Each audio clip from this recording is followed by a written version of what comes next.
ಈ BBA ವಾಯ್ಸ್ನಲ್ಲಿ ಜುಳು ಜುಳು ಅನ್ನುವಂತಹ ಒಂದು ನದಿಯನ್ನು ಎಲ್ಲಿಂದ ತೋರಿಸ್ತಾ ಇದ್ದೀವಿ ಅಂದ್ಕೊಂಡಿದ್ದೀರಾ?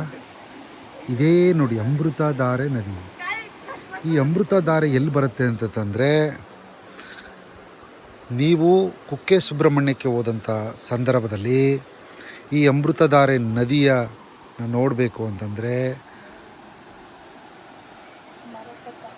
ಮರಕತ ಎಂಬುವಂಥ ಸ್ಥಳದಲ್ಲಿ ಶ್ರೀ ತಾಯಿ ದುರ್ಗಾ ಪರಮೇಶ್ವರಿ ತಾಯಿ ನೆಲೆಸಿದ್ದಾಳೆ. ಆ ತಾಯಿಯ ದರ್ಶನ ಭಾಗ್ಯವನ್ನು ಪಡೆದು ಈ ಅಮೃತಧಾರೆಯ ನದಿಯಲ್ಲಿ ಕುಳುಕುಳು ಎನ್ನುವಂತಹ ಈ ನದಿಯಲ್ಲಿ ತಾವೆಲ್ಲರೂ ಕೂಡ ಶುದ್ಧಿಯಾಗಿ ನಂತರ ತಾಯಿ ದರ್ಶನವನ್ನು ಪಡೆದು ನೀವು ಮುಂದೆ ತೆರಳಬಹುದು. ಭಾಳ ಅದ್ಭುತವಾದಂಥ ಸೌಂದರ್ಯಭರಿತವಾದಂತಹ ಅಮೃತಧಾರೆ ನದಿ ಇದು. ಮತ್ತು ಈ ಮರಕತದಲ್ಲಿರ್ತಕ್ಕಂಥ ದುರ್ಗಾ ಪರಮೇಶ್ವರಿ ತಾಯಿಯ ದರ್ಶನಕ್ಕೆ ಬಂದಾಗ ಅಮೃತಧಾರೆ ನದಿಯಲ್ಲಿ ಮೊಸಳೆಗಳಿದೆ, ಹುಷಾರ್.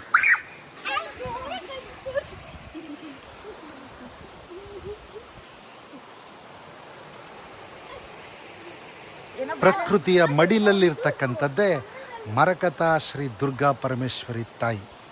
ಅಮೃತಧಾರೆಯ ಮಡಿಲು ಹಸಿರು ಪಚ್ಚನೆ ಹಸಿರಿನ ಮಡಿಲಲ್ಲಿ ಇರತಕ್ಕಂತಹ ದುರ್ಗಾ ಪರಮೇಶ್ವರಿ ತಾಯಿಯ ಸ್ಥಳ ಮರಕತ ಕುಕ್ಕೆ ಸುಬ್ರಹ್ಮಣ್ಯದಿಂದ ಸ್ವಲ್ಪ ದೂರದಲ್ಲಿರ್ತಕ್ಕಂಥದ್ದು.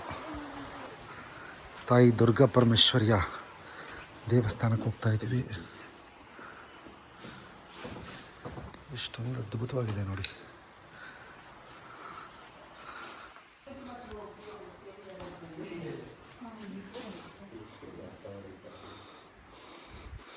ದುರ್ಗಾ ಪರಮೇಶ್ವರಿ ತಾಯಿಯ ಸನ್ನಿಧಿ ಮರಕತ.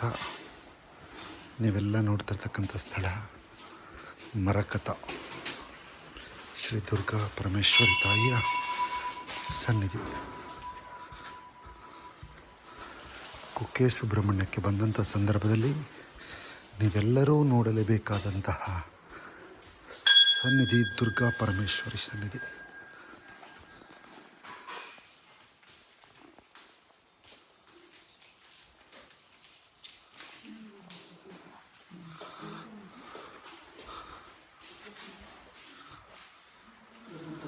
ಎಲ್ಲ ಕುಕ್ಕೆ ಸುಬ್ರಹ್ಮಣ್ಯಕ್ಕೆ ಬಂದಂಥ ಸಂದರ್ಭದಲ್ಲಿ ನೀವ್ಯಾರೂ ಕೂಡ ಮಿಸ್ ಮಾಡ್ಕೋಬೇಡಿ. ತಾಯಿಯ ದರ್ಶನವನ್ನು ಪಡೆಯಿರಿ. ಪ್ರಕೃತಿಯ ಮಡಿಲಲ್ಲಿ ಅಮೃತಧಾರೆಯ ನದಿಯ ತೀರದಲ್ಲಿರ್ತಕ್ಕಂಥ ಸನ್ನಿಧಿ ಶ್ರೀ ಕ್ಷೇತ್ರ ದುರ್ಗಾ ಪರಮೇಶ್ವರಿ ಸನ್ನಿಧಿ. ಇದು ನಿಮ್ಮ BBA ವಾಯ್ಸ್ನಲ್ಲಿ.